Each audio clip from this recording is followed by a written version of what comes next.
Hai semua, selamat datang ke series podcast di mana tempat kita berbual santai tapi penuh bermakna. Saya Syafaq Islam Richard Faizo akan menemani anda selama podcast ini dengan perbincangan yang sangat menarik, penuh inspirasi dan pasti bermanfaat. Hari ini kita ada topik yang menarik, iaitu bertema Hari Kemerdekaan, sambutan dan maknanya dari dulu hingga kini. Sebelum saya mulai tajuk tema ini, let me introduce our special guest first. Hi, saya Laila dan saya berasal dari Rembau Negeri Sembilan. Hai, saya Isha dari Johor. Hai, nama saya Wan Nur Zulaikha, dari asal Terengganu je, duduk dekat Kemaman ni je. Jadi, pastikan anda terus bersama kami, ambil tempat yang selesa dan mari kita mulakan.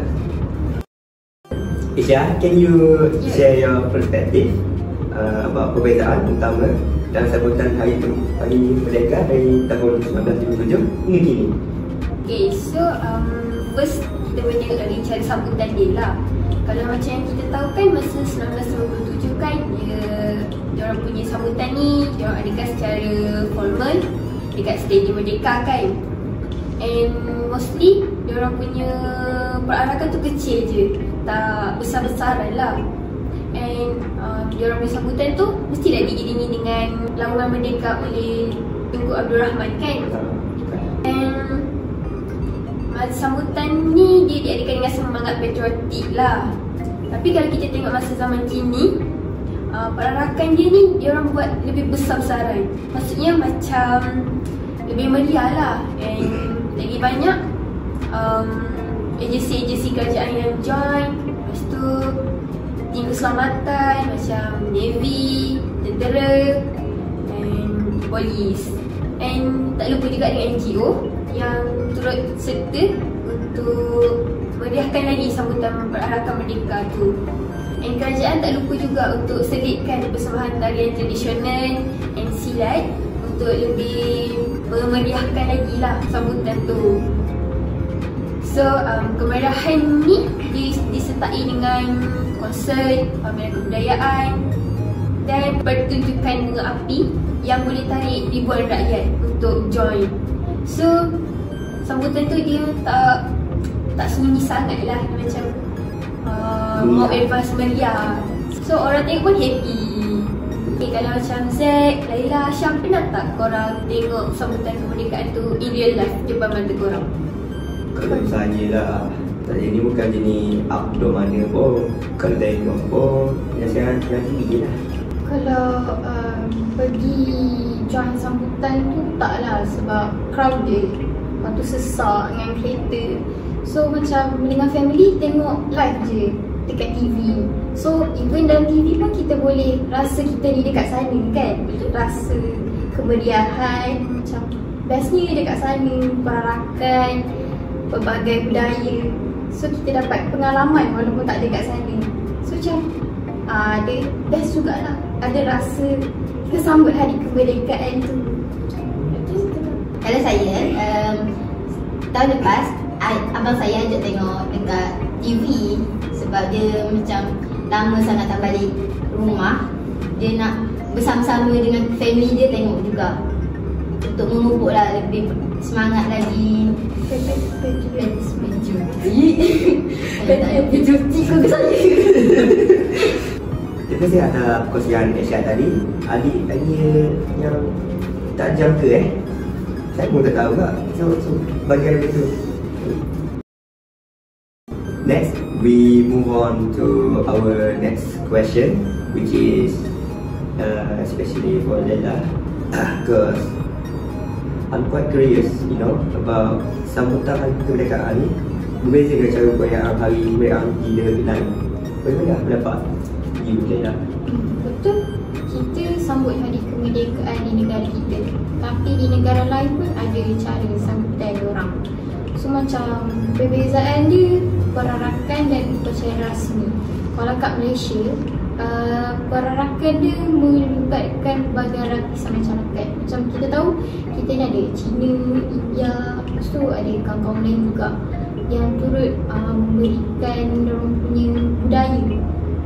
So bukan kita sekali tu je kita macam ada perkhidmatan polis, pelajar-pelajar, kanak-kanak semua ada kat situ.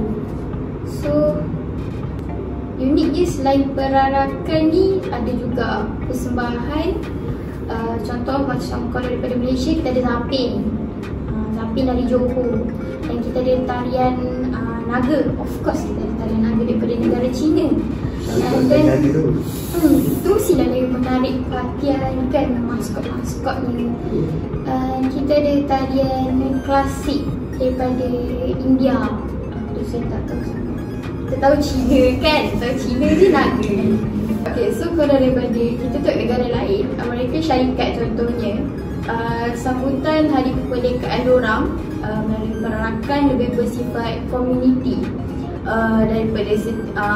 Daripada rakyat ni dari bandar dan kawasan pedalaman, perarakan kecil untuk menaikkan semangat patriotik. Contohnya perarakan kat New York sering disertai oleh kumpulan pacaragam sekolah. Mungkin ada macam pelajar buat persembahan budaya diorang lah dekat situ. Lepas tu kenderaan yang dihias, kita pun ada. Tapi kita punya sambutan kemerdekaan, kenderaan dihias dengan bendera Malaysia. Basikal, motor. So macam cantik warna-warni tu. So dekat negara lain pun ada juga macam tu. Cuma diorang bendera diorang lah kan. Lepas tu of course ada perbarisan. Sebab diorang lebih pada askar contohnya. Lepas tu kita hari kemerdekaan ni juga kita ada aktiviti rakyat dan penyertaan komuniti. Macam contoh Malaysia, kita penyertaan komuniti kita lebih kepada kempen. Contoh Malaysia ni kita ada buat kempen Kibarkan Jalur Gemilang. So mestilah semua orang akan turut serta, macam tadi saya kata, hias kereta, motor, basikal. Lepas tu kalau basikal ni mestilah kalau kanak-kanak kalau basikal kan lagi jadi comel je kan. So macam kalau kereta mestilah nampak megah dengan jalur gemilang. Lepas tu of course kita ada macam kalau kita ada pakaian Malaysia. So semua akan macam kalau kat sekolah-sekolah lah kita ada pertandingan menggayakan pakaian Malaysia. So ada macam merah, baju biru melambangkan bendera Malaysia tu. Kita ada gemilang tu kan. Okey, kalau dekat Indonesia, diorang punya kemerdekaan, diorang akan buat lebih kepada permainan tradisional. Contohnya panjat pinang, tarik tambang, perlumbaan karung. Saya tak tahu tapi mungkin tu budaya dari dalam bumi macam tu. So itu budaya diorang. Mungkin hari kemerdekaan tu mungkin diorang nak sertakan dengan kerjasama. Yelah sebab aktiviti ni, permainan tradisional ni kita ada kerjasama, betul lah. So mungkin diorang nak rapatkan silaturahim macam tu. Lepas tu dekat Indonesia juga diorang ni mau kepada santai dengan hiburan. Macam diorang ni gelak-gelak, santai-santai je. Macam kita ada banyak benda kita boleh buat. Mungkin diorang dah santai je. Macam berbanding Malaysia, diorang lebih menunjukkan formal je. Formal dari segi apa diorang nak buat. Macam masih ikutlah istiadat. Istiadat diorang. Mungkin diorang mau kepada santai, formal, permainan. Macam kalau kita malam kita ada buka api, betul tak? So yang memeriahkan siang pula kita ada penyertaan daripada seluruh rakyat Malaysia datang untuk tengok perayaan. Malam-malam kita akan tunggulah pukul 12 malam. Lepas tu buka api kan. Macam dah kita itu dah ganti dia orang dah berjaga malam pagi. Itu kan macam zaman dulu pun macam tu. Masa kita merayakan hari kemerdekaan pertama kan. Macam kita akan tunggu 12 malam. Lepas tu kita akan sambut malam tu. Siang pula. Lepas tu kita akan merayakan dengan 7 kali laman kemerdekaan. So macam itu juga sampai ke sekarang kita masih menunggu pukul 12 malam tu untuk sambut kemerdekaan dan kita sambung kepada siang pula. Jadi utuh jugalah bagi orang yang janji yang cakupan budaya tu kan. So untungnya kita Malaysia ni ada berbilang kaum, ramai pun ramai. Saya ada lagi nak tambah tentang perbezaan antara kita dengan negara lain. Contoh kalau kita mesti ada lagu, betul tak? Lagu. Bila kat sekolah ke, even kat perarakan tu kita akan nyanyi lagu tanggal 31 kan? Betul. Memang semangat, patriotik. Yang bergema kita nyanyi lagu kat situ. So kita kat Malaysia ni banyak lagu kita boleh nyanyi lagu Malaysia. Kalau contoh kat negara lain, India lagu kebangsaan orang Jana Gana Mana. Tak tahulah maksud dia tapi tak pernah dengar. So itu lagu kemerdekaan orang. Kita lagu kemerdekaan kita. Itu perbezaannya kemerdekaan antara kita dengan orang. Itu bestnya kita ada lagu ni kan. Ini macam Lagu tu menaikkan semangat kan. Itu dengan kibaran lagu dari ke lagi ada. Z macam something nak share je Z. Sebenarnya saya dulu masa sekolah rendah pernah duduk asrama. Masa malam tu sebelum pukul 12 semua kena kumpul dekat Dewan. Madam pasang speaker, semua nak pegang bendera. Masing-masing tunggu pukul 12 untuk nyanyikan lagu Merdeka tu. Lepas tu adalah wakil asrama, ketua asrama tu pergi depan buat ucapan. Lepas tu nyanyilah sama-sama. Ada juga asrama provide bunga api untuk dimainkan. Lepas tu adalah momen kita orang peluk-peluk, pusing-pusing, macam tu lah. Wonder dia sekali wonder. Adalah. Dan nyanyi tu selalu ada kan? Ada. Mesti. Ya, kalau asrama ni tu je lah yang staff-staff asrama je lah kan. Jadi kalau dulu nak join sekali boleh tak? Biasa guru malas nak pergi sekolah malam. Itu juga malam-malam kan. Kalau bunga tu mesti ada join kan? Bunga tu kan? Tak, tengah tu busy. Bunga busy? Dengan tu ada sama kat luar. From this, we already asked Asia, Layla, but next we go to Z, right? Right, guys? Yes. Okay Z, menurut pandangan Z lah, apakah peranan tema tahunan dalam sambutan Hari Kemerdekaan? Sebenarnya banyak peranan dia. Setiap tema dia berbeza-beza setiap tahun. Kalau pada tahun lepas kita ada Malaysia Madani. Peranan Malaysia Madani ni dia sebenarnya mengumpul jiwa-jiwa kita daripada berbagai kaum untuk bersatu padu. So tak adalah macam terjadi semula. Macam kes 13 Mei tu kan ada kita bergaduh dengan China. Lepas tu lately ni macam ada juga nak terjadi pergaduhan di antara Melayu dengan India. Diakibatkan satu radio tu kan, dia macam salah bagi tahu macam tarian India tu kan. Lepas tu kena kecam dengan kaum India dengan kaum Melayu sekali. Okey, kalau untuk 2022 kita tema dia adalah keluarga Malaysia teguh bersama. Tema ni sebab kita untuk mengumpulkan keluarga bagi semua kaum dalam menyatu padukan untuk menghadapi cabaran. Kan sebelum tu kan kita menghadapi COVID-19.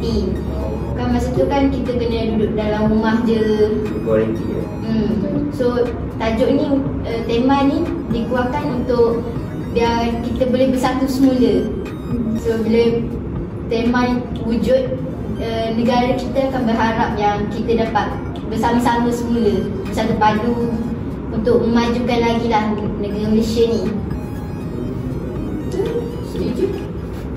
Macam kalau 2020 hingga 2021 ni kan kita ada COVID-19 kan. Semua terpaksa duduk dalam rumah. So masa tu tema ialah Malaysia Prihatin. banyak foreigner yang terpaksa berkorban masa dia orang untuk menjaga pesakit-pesakit. Korang ada tak ahli keluarga yang terkena COVID ke? Ada. Ada. Mana perasaan korang? Rasa bila kita ada parents, macam ada family kita tiba-tiba kena COVID, of course lah kena asing, betul tak? Kena duduk hospital dan lagi orang-orang tua ni. So rasa sedih lah kita bila sambut kemerdekaan ni. Contohnya diorang tak ada dengan kita, diorang sambut kat hospital contohnya kan, diorang sambut kat sana. Sebab itulah tema je Malaysia Prihatin, untuk mengenang jasa foreigner-foreigner. Saya pun dapat je rasa momen-momen yang macam family members ni kena COVID kan, sampai kan hampir satu keluarga besar lah kena COVID. Tapi diorang jauh lah dari saya kan, so kita boleh just doakan dia dari jauh je. And paling sedih bila dapat tahu salah seorang yang terkena COVID tu meninggal lah. So nak belajar hikmah ajaran juga untuk kita untuk lebih hati-hati, untuk lebih jaga diri kita. Kalau saya, family saya pernah juga kena sebenarnya, tapi taklah seteruk tu sampai kena hospital, cuma kena kuarantin je lah. Tapi susah sikit lah kalau nak pergi beli ikan. Beli online tau. Nak bayar pun kena bayar online juga. Kenakannya lah. Saya rasa Malaysia Prihatin ni, tema ni macam nak kita sentiasa ada dalam sesuatu. Macam bila kita kat rumah, orang semua akan macam ada setan orang akan pergi, ada jadi rider kan. So diorang prihatin, akan bagi makanan, lepas tu akan banyak bantuan lah, barang-barang keperluan, barang-barang keperluan macam tu lah. So sebab tu maksudnya prihatin, jadi jadi seorang yang prihatin. Kalau Syam ada? Kalau saya lah, time saya kena COVID balik kerja tu, kita orang karantin dalam bilik tu, dalam rumah je. Tu je lah. Self-quarantine lah. Pain juga lah sebab dia kena COVID tu sampai ambil vaksin tu kan. Jadi kadang kita tak teruk sangat, macam tak ada bangun apa, bila buat kerja boleh lah. Sebab dia divaksin lah. Sebab dia vaksin lah, gitu lah. Kalau korang rindu tak tema Sehati Sejiwa masa Datuk Seri Najib? Kan masa tu kan semua keluar pakai baju warna-warni untuk sambut. Lepas tu ada kan lagu Sehati Sejiwa. Oh, ada? Sejiwa tu. Ya, yang kita dapat air kotak satu Malaysia tu. Oh, susu legit. Sama-sama sekolah dahulu. Sebenarnya tu untuk merapatkan silaturahim juga. Tema tu ada sebab Datuk Seri Najib tu dia nak satukan semua, Cina, India, Melayu. Kalau korang tengok dia orang punya MV lagu tu pun meriah kan, warna-warni semua, ada yang pakai baju tradisional. Dekat susu kotak tu pun ada kan. Korang pernah tak ikut serta pertandingan mewarna yang ada banyak-banyak benda kecil? Asyik host kita tanya kita, apa kata kita tanya host pula. Okay lah Syam, pendapat Syam kan, bagaimana generasi muda ni melihat makna kemerdekaan berbanding generasi lama? Daripada pandangan saya lah, generasi lama ni tau, dia macam menganggap kemerdekaan ni sebagai hasil perjuangan panjang melawan penjajahan yang penuh pengorbanan jiwa dan raga. Kalau kita perasan tau sekarang tau, lama dah macam generasi sekarang ni tak tu dah, tak ambil seri mana dah pasal hari tu sekarang ni. Betul. Ramai yang anggap hari kemerdekaan ni macam hari-hari biasa je, bukan satu hari yang special lah untuk diorang. Tu pun Lepas tu, kita pun kesian lah orang dulu. Diorang punya lah semangat kita nak merdeka daripada jajahan British, Jepun ni. So kita kenalah hargai, betul lah. Tapi zaman sekarang ni diorang tak ambil kisah, diorang anggap benda tu biasa je. Mungkin semangat patriotik tu tak ada. Mungkin setengah antara diorang dah lupakan jasa-jasa pejuang yang dah berjuang untuk negara ni dapatkan kemerdekaan. Tokoh-tokoh kemerdekaan kita. Ataupun sesetengah antara mereka ni ada yang tak tahu siapa tokoh-tokoh kemerdekaan kita. Betul. ada pun dia pun belajar juga sekolah rendah kan. Tapi dia belajar memang Tak ambil kisah. untuk test je lah. Dia ambil sekadar untuk Ujian. Okay. Dah memandangkan masa lewat ni, kalian nak buka puasa kan? Okey. Dah kita tutup podcast kita. Okey. Daripada podcast yang itu tadi, kita dah dapat banyak ilmu daripada tamu spesial kita ni. Jadi saya Lafi Lafaz ditutup podcast kita pada hari ini. Sekian, terima kasih. Terima kasih. Bye.